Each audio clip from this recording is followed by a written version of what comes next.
Hey, I'm Chris Wilson, Managing Director of Grinding Gear Games, and we've been working on Path of Exile, The Fall of Oriath, which will be released later this year, both on PC and Xbox One. So Chris, being on Xbox is a big thing for you guys. Can you talk about some of the challenges when taking Path of Exile from the PC platform and moving it onto the console platform? Oh, there are a lot of challenges, both from a user interface point of view and also from a technical point of view. So, to deal with the technical stuff first, Xboxes are a console and they have different hardware profile to PCs. You know, with PCs it's entirely possible to spend thousands of dollars on awesome hardware. With Xboxes, they're great value for money, but they only cost a few $100s, and that means that there's a kind of a lower hardware spec that we have to make sure the game runs really well on. And our technical guys are very set on hitting a constant 60 frames a second if they can at 1080p. And so far it's looking really good. The game's performing well and better every week, so we're very pleased with how the progress is there. And the great thing about that is that it's also affecting the PC version. Whenever we get an improvement that makes it faster on the Xbox to hit our target, we roll it out into the PC version, which is giving incremental improvements. And I'm hearing numbers quoted like 400% faster over the last year and various other stuff like that from the tech guys. So that's a big impact for the PC players. So that's the technical side of getting it to run on the Xbox. The user interface and gameplay side is a lot more subtle because the console controls themselves have been a bit of a challenge to get it to feel really good. And this is one of those concerns where if you can't make it feel good, why bother with the project? And thankfully, it's feeling really nice. And I'm not a console player. Historically, I've only played on PC games. So I was apprehensive about this. I wasn't sure if it was going to be a good fit. And honestly, I'm really pleased with how it's turning out. And it's making me feel personally that I'd kind of, in some cases, rather play certain builds with a controller on the Xbox, just because you get the kind of twitch ability to jump out of the way with various attacks and stuff. There are, of course, challenges here, like, for example, on the PC version we have 5 flask slots, and the easy place to put these on the controller is the 4 D-pad directions, and that's how we started out. So we went down from 5 flask slots to 4, which of course means a, cascading rebalance throughout the game to achieve that, and we played around with it, and sure enough, it works really well to have the 4 flasks on the D-pad buttons. Unfortunately, it works really well until you actually try moving and using flasks at the same time. And then we quickly found out that a redesign was necessary, and so in our more recent version, we've moved intelligent flask usage to the shoulder buttons, so you can use left and right shoulder buttons in order to trigger different types of flasks, while also having some on the D-pad, and that's let us go back up to 5 buttons, while also making it a lot easier to play. And there's just so much iteration trying to find the right way to deal with certain types of controls. Were there any major changes you had to do for console compared to PC? Like, for example, Diablo 3 added a dodge button that's not on the PC version, but is on the console version. We haven't yet done anything that impactful. A lot of the skills have had to change how they target. There's things where they're designed around having a mouse cursor where you point it at where you want it to happen on the screen and then press the button. Of course, on the controller you can't do that. And so we're kind of tackling these on a case-by-case basis. And so far it's working well in terms of intelligently trying to decide, where is the player facing, what kind of monster are they targeting, where should I be putting this skill? And so this is something we'll continue to tackle as we get closer to completion of the project and move all the skills across. But so far they're feeling really good. What do you think being on Xbox will open up for new Path of Exile players, someone who's never played your games before? Well, it's both an entirely new audience. We've never marketed to console players before. A lot of console players haven't even heard of the project because it's kind of a word-of-mouth kind of niche PC thing. It's the cool kids club is how I like to think about it. And so having it available to console players is going to be really big for the market. I mean, there's millions, tens of millions of people out there with Xboxes, and that's going to be really cool.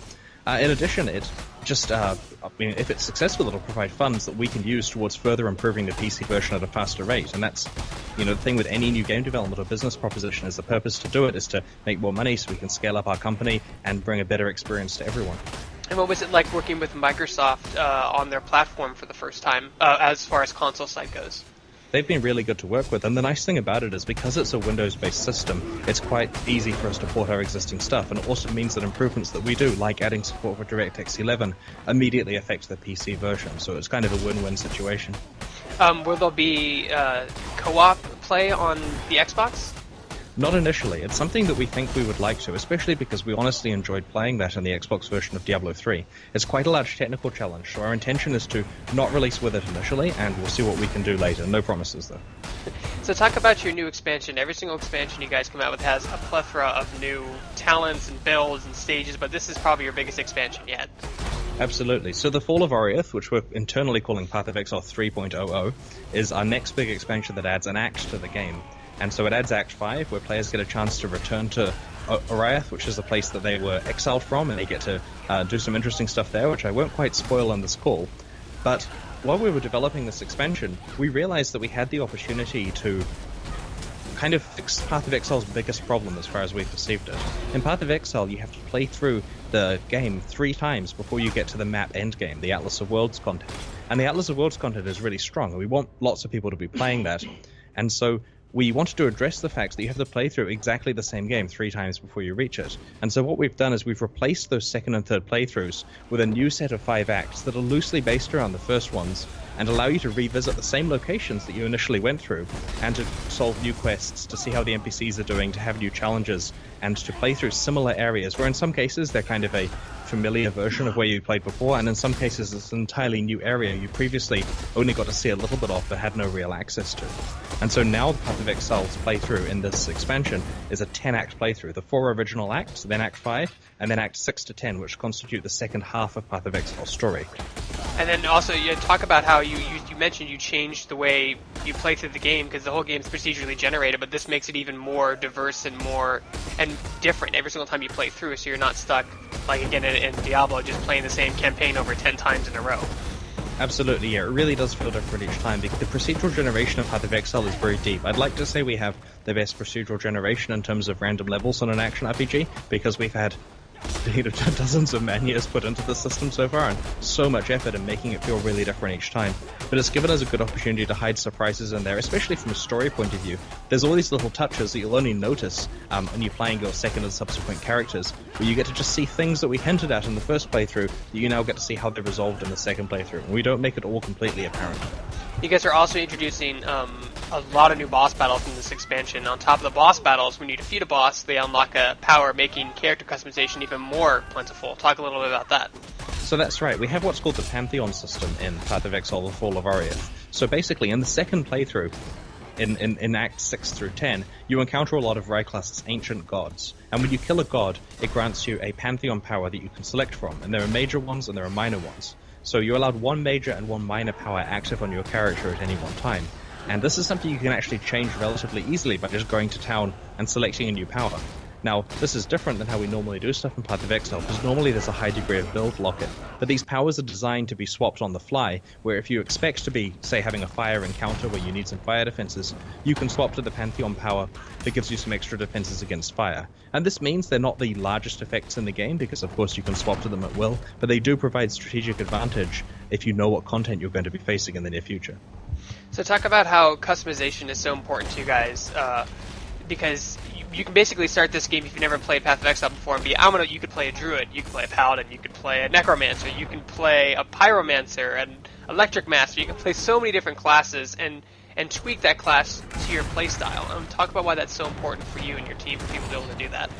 So one of the pillars of Path of Exile that we kind of designed way back in the beginning was that of character customization. We wanted it so that there were so many different combinations of ways you could play that basically the players would continue to make their own content. And to some extent, this is one of the things that happens while we're working on a new expansion, is people change the way they're playing by finding new ways to play, crazy new builds that in some cases play themselves because there's so much kind of cool stuff triggering off other stuff. And to make it clear how much scope there is here for character customization, so we've got 7 core character classes, most of which have 3 ascendancy subclasses that they can go into with a few dozen specialized skills. The main passive skill tree itself lets you select around 100 to 120 of several thousand nodes. We've got hundreds of of active skill and support gems that combine together in various different ways. And of course there's the entire item system where there's potentially billions of combinations of magic and rare items, followed by 600 or 700 pre-designed developer unique items, as they were, which provide build-changing properties on them. And then all of this is combined together, so there are certainly a lot of different ways that you can play your Path of Exile characters. And then what would you say to the PC elitist gamer who is excited it's coming out on Xbox, but is worried that the textures are going to be really low, or the frame rate's going to stutter, or it's not going to look as good as his, 1080 GTX on his PC? So the version that we're releasing on console is currently intended to be exactly the same in terms of graphics as the PC version. I mean, obviously there may be different anti-aliasing settings available or something like that, but we're not lowering the textures at this stage or making any changes. We want it to run at 60 FPS on the console, and we'll do as much as we can to achieve this. And can you play with a controller on your PC now? You can't, and the reason for this, and I understand this is something that many people would like, but the reason is that it is a different game when played with a controller. The skills work differently, they target differently. For competitive reasons, they're two separate products. Maybe certain things are easier, maybe certain things are harder, and they're kind of going to get different balance depending on which version you're playing. For a while, for example, we had only 4 Flask slots on the console version. We've gone back up to 5 to match the PC version now, but it's that kind of thing where we're not afraid to make them different games if we have to.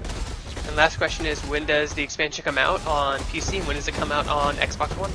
We're targeting the middle of the year. We don't want to lock in an exact release date at this stage, but we're expecting to release the two very close together towards the middle of this year.